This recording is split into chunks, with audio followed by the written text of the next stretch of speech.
Gente, eu tô aqui com ninguém mais, ninguém menos do que Caroline Heinz. Heinz, como fala esse sobrenome? Heinz. Chiquérrima, vice-presidente da Hemp Meds Brasil. E pelo que eu sei dessa história, eu até quero que você conte um pouquinho que ela foi o anjo na minha vida, gente, que apareceu graças à ajuda também da galera da internet que viu a história da minha irmã. Também é um anjo em muitas famílias. E foi parar sem querer, né, nesse ramo. Você é formada em jornalismo.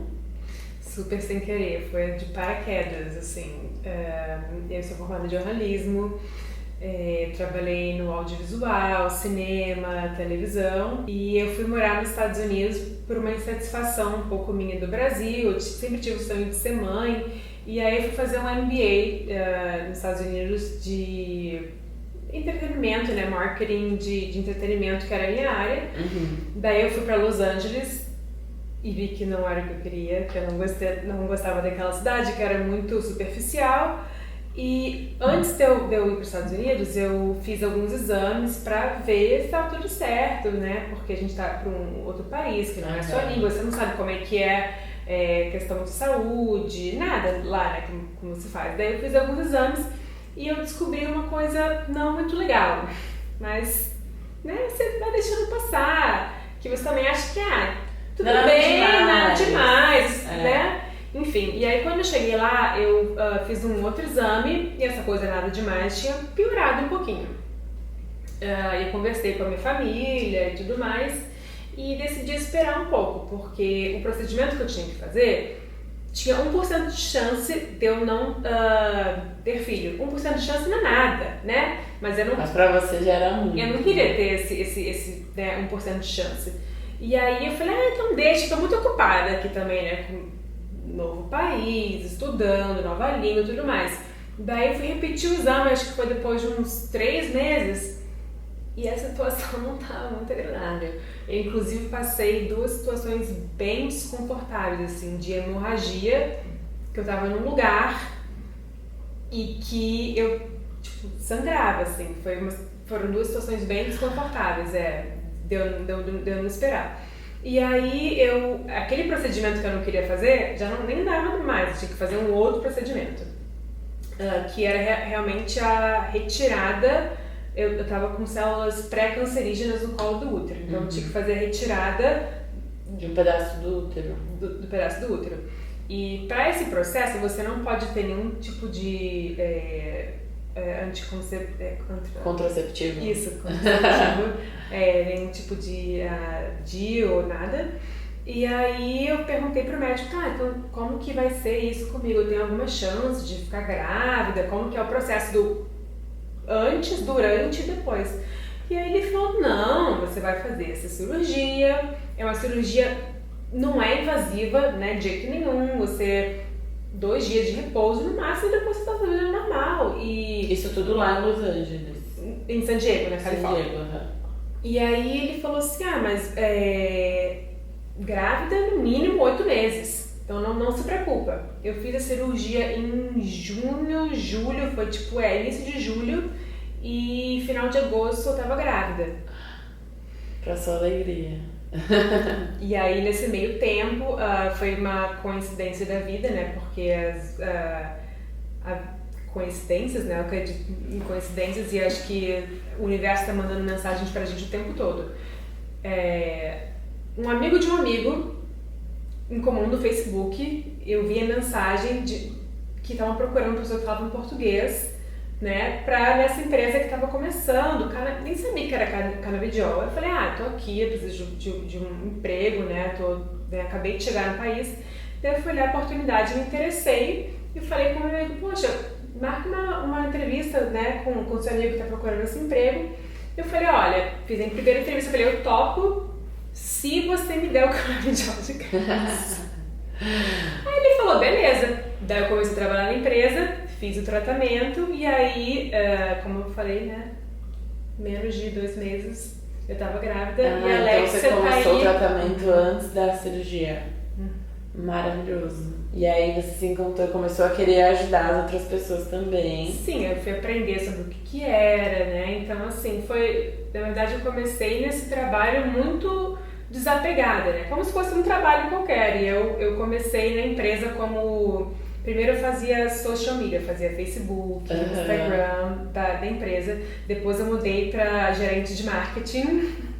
Depois eu realmente fui caminhando para sales, customer service. E aí eu fui promovida à diretoria e recentemente, né, tem um ano para vice-presidência, né? Então foi realmente... Muito legal isso. Construiu uma carreira todinha, começou despretensiosa. Não, e eu não imaginava isso. Engraçado que os meus amigos de muitos anos, né, do Rio, que eu sou do Rio, eles falam, cara, o cara é carioca. A cara é carioca. A sua vida deu uma reviravolta. Como assim? Tipo, né? Às vezes a vida faz isso com a gente, quando a gente permite, né? Muito Exatamente, legal. quando você permite estar na presença, você deixa, né, você também ser guiado pelo que está acontecendo ali com você, né? Ela é mestre de yoga também, gente, que eu li já na bio dela. Você fez um curso, não fez, pra dar aula? Então, é engraçado falar assim, eu era professora de yoga, porque é uma coisa que você nunca deixa de ser. Eu não estou exercendo, né, a profissão de professora. Porque é muito giver, você tem que se dedicar muito. Não que a minha profissão hoje em dia não seja, mas eu tô num outro momento, né? Mas o que aconteceu comigo... Mas você é formada e... E eu quero, no futuro, não sei quando próximo, mas voltar a ter alguns projetos que também vão juntar a medicina canabinoide, que é uma medicina natural, com, né, healer, yoga, terapias alternativas. Eu acho que é o futuro da medicina também, né? Com certeza. Inclusive, gente, a HempMeds é a empresa que está ligada com a primeira importação legal do canabidiol aqui pro Brasil. Eu já sei mais ou menos da história. E assim, eu queria saber com você algumas informações que eu acho que o público quer muito saber, que eu acho que é o que a gente pode levar para essa galera que precisa de ajuda e está completamente perdido, porque aqui no Brasil isso ainda é muito cru, né? As pessoas não sabem por onde começar. Eu não sabia por onde começar, assim. Qual é o primeiro passo, por exemplo, aqui no Brasil, para você achar um médico que possa prescrever esse medicamento?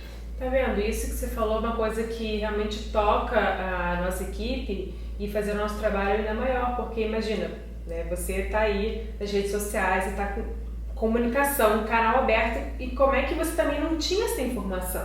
Zero. Então é uma coisa, imagina, quem não tem no Instagram, quem não sabe, quem tá, né? Então assim, o nosso Brasil é muito grande, né? Então acho que o nosso foco, né, agora é levar informação de qualidade não só para os pacientes, para a população, mas para os médicos, né? Eles precisam saber como tratar, o que eles podem fazer e trazer o conhecimento, né? Então, basicamente, os passos hoje para você ter acesso à medicina canabinoide é ir no médico, né? Que tenha, né, um conhecimento e que queira tratar o paciente com o canabidiol, tem uma receita, um laudo médico e tem um termo de responsabilidade, que é um documento que a própria Anvisa disponibiliza. A Anvisa hoje tem um portal só para a área do canabidiol. Que legal. Então você faz tudo online, né? Então tem esse termo de responsabilidade onde o médico e o paciente, ou o responsável do paciente quando ele não tem condição de assinar, esses 3 documentos dão entrada no ofício de importação da Anvisa. Tendo esse ofício de importação da Anvisa, o paciente está apto a importar o canabidiol por 1 ano. Esse ofício, esse documento, né, por 1 ano. Aí tem o nome do paciente, o nome do médico e o número de unidades que ele pode importar naquele ano. Entendi. Quando chega perto de vencer o ofício, o paciente renova, normal. E esse é o processo. E quanto tempo, mais ou menos, tem durado essa autorização, esse processo aí burocrático? Do início ao fim, né? Vamos dizer assim, desde que o paciente vai no médico e tudo mais. Bom, desde ir ao médico, ter a documentação e dar o ofício da Anvisa e receber, eu posso dizer uns 30 dias o inicial. Ah, tá.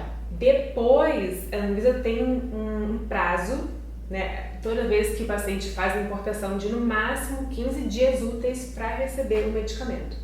Claro que seria muito melhor se a gente pudesse comprar na farmácia, né? Sim, fazer assim e já poder comprar.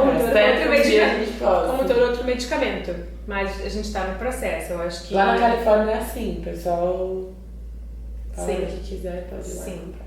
tendo a receita, né? Sim. A regulamentação já avançou bastante, né? Se pensar que em 2013 ninguém nunca falava sobre o assunto, eu não sabia o que era, né? Então, assim, de 2013 pra cá, o Brasil, que é um país super conservador, a gente já avançou até esse ponto. Então, assim, né, a gente tem otimismo, né? É positivo. Estamos no caminho certo, né? No caminho certo, mas as coisas aqui são um pouquinho mais devagares do que em outros países, né? Mas a gente está no caminho, então tem que ter informação, tem que falar, né, sobre o assunto para poder realmente pressionar para as coisas caminharem. Isso que eu ia perguntar, existe algum projeto de lei, algum órgão, alguma coisa sendo feita na Câmara dos Deputados que esteja já encaminhando para um possível... para as pessoas poderem, né, cultivar aqui no Brasil, produzir aqui no Brasil? Ou me conta um pouco disso, assim, se tem algum projeto já em andamento pra gente saber. É o que a gente quer. Existem projetos paralelos, né, sobre o assunto, mas nada de fato concreto, né?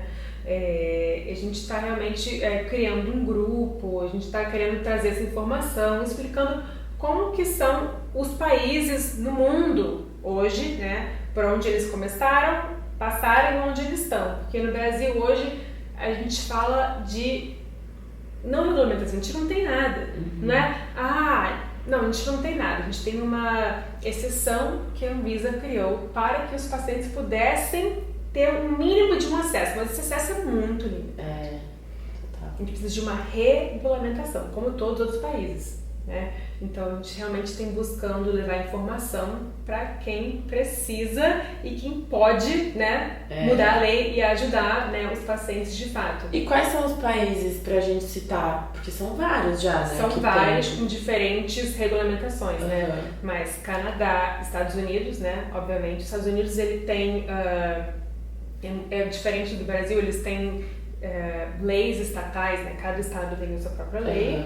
Mas recentemente, foi próximo do Natal, que eu até falei que foi nosso presente de Natal antecipado, que o Trump assinou o Farm Bill, onde ele colocou no federal law que o hemp não era mais federal, like, illegal, né? Não era em diferentes states. E foi, de fato, eu não consegui nem dormir aquela noite, juro, porque a gente estava transitando estado por estado, andando numa, a gente chama de gray area, porque aqui pode, aqui não pode, e vai até, por exemplo, transportadoras não querem enviar porque federal law não é, mas o estado né? Então, então esses obstáculos aí acabaram no Natal. Exatamente, mas pro cânhamo, né, que é a planta diferente da maconha. Sim. Que tem no máximo 0,3% de THC. Para ser considerado cânhamo tem que ter no máximo essa concentração de THC, né? Então, federal law nos Estados Unidos, o que é legal é o cânhamo, né? E aí em alguns estados tem diferentes, recreacional, medicinal, maconha, cânhamo, tem dentro diferentes, né? Mas hoje o Canadá, né, que é totalmente regulado pela Anvisa deles, que é do Health Canada, então eles são super produtores, exportadores e tudo muito regulado. Nossa, eu fui pro Canadá, assim, ó, lindo de ver, assim, sabe? Alto padrão de qualidade. E por que a gente não pode fazer assim? O Brasil tem um histórico que é de growing, né, que é de cultivação, cacau, café. Olha o potencial do nosso país de realmente cultivar e ter isso, o tanto de emprego que ia gerar, como que esse produto ia baixar, né, o valor e ter mais acesso, né? Então, com certeza, eu acho que tem um potencial enorme para ter muitos benefícios, mas óbvio que tem interesses políticos, coisas e tal, por enquanto. Mas eu acho que a gente está no caminho certo e pouco a pouco acho que a gente tem tudo para conseguir fazer. Isso eu achei muito legal que ela falou, gente, porque infelizmente existem ainda pessoas muito leigas que acham que é a mesma coisa da maconha e que ainda tem até um preconceito com isso e tudo mais. Então é muito importante a gente saber até a diferença do percentual de THC, não é a mesma coisa, não vai ser usado para esses fins, é totalmente maravilhoso. E assim, você vê os relatos dos pacientes, das famílias, sabe? Isso me tocou muito, assim, quando a minha mãe foi na primeira palestra que vocês fizeram. E tudo que ela me contou. Eu assisti ao documentário legal, vocês deveriam assistir também. Posso até deixar o link aqui na descrição do vídeo. Porque, nossa, é tocante, assim, você vê coisas que já não tem mais esperança, situações que já não tem mais esperança, como esses pacientes têm reagido. Então, acho que você deve se sentir super bem em ter um trabalho onde você transforma vidas e famílias, sabe? Deve ser muito legal. Sim, sem dúvida. A gente transforma vidas e eu fico muito próxima, né? Das famílias, das mães, dos pacientes, né? E, como eu falei, professora Diogo, eu me doava muito e nesse trabalho eu me dou muito também, né? Mas eu acho que é uma causa que eu realmente abracei porque eu experienciei e tive, nossa, relatos muito próximos de mim que não tem como você fechar o olho, não tem como você olhar pra trás e fingir que aquilo não tá existindo, sabe? Então é um caminho que não tem volta. Eu acho que, sem dúvida, eu sinto que muitas pessoas no Brasil têm uma ansiedade e também uma revolta porque as coisas poderiam estar melhores. Sim, mas as coisas poderiam estar melhores em vários âmbitos, não só nesse. Então a gente tem que ter paciência, infelizmente, não desistir e continuar. É um trabalho de formiguinha, né? Plantar sementinha aqui, ali, e vai, e uma hora, né? A gente vai conseguir, da mesma forma que o Norberto conseguiu. Antes de 2013, ninguém nunca falava sobre isso. Quanto que um paciente que tinha epilepsia sabia que canabidiol ia ajudar? Um paciente de Parkinson, um paciente de nada, entende? Então é... Legal você ter falado isso. Vou até aproveitar para perguntar para as pessoas que não imaginam quais são as patologias que podem ser tratadas com o CBD. No Brasil, inicialmente foi liberado, né, a importação legal só para pacientes com epilepsia refratária. Tá. E aí a lei foi mudando aos poucos, que foi realmente sentindo a necessidade dos pacientes, né? Então hoje no Brasil qualquer médico pode prescrever para qualquer patologia que ele julgar necessário para o paciente dele. Olha, sim, que legal. Achei que era limitado, assim, teoricamente. No início era assim. E muita gente ainda acha que é, por incrível que pareça, amigos meus próximos, né? O canabidiol vai liberar quando? Eu falei, gente, mas como assim vai liberar quando? Peraí, deixa eu te explicar como, né? Pra você ver. E hoje é pra qualquer patologia, mas eu posso te nomear, obviamente, algumas, né? Epilepsia, acredito que seja número 1. Hoje no Brasil a gente tem 3 milhões de pacientes com epilepsia. Uau, muita gente.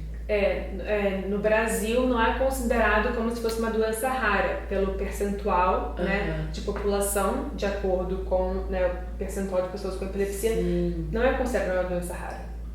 Né? Porque é muita gente. É muita gente. Hoje, no Brasil também, em torno de 4 milhões de pessoas com autismo, que também seria o segundo número de mais prescrições e grandes melhoras com tratamento canabidiol. E Parkinson, Alzheimer, estresse, dificuldade de sono e que mais? Dor crônica, fibromialgia, esclerose múltipla e por aí vai. Nossa, muitas doenças.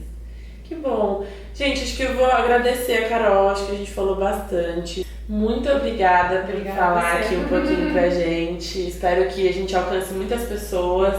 Obrigada pelo que você tem feito pela minha família, pela orientação. Imagina, e por tudo mesmo. Obrigada pela sua vida.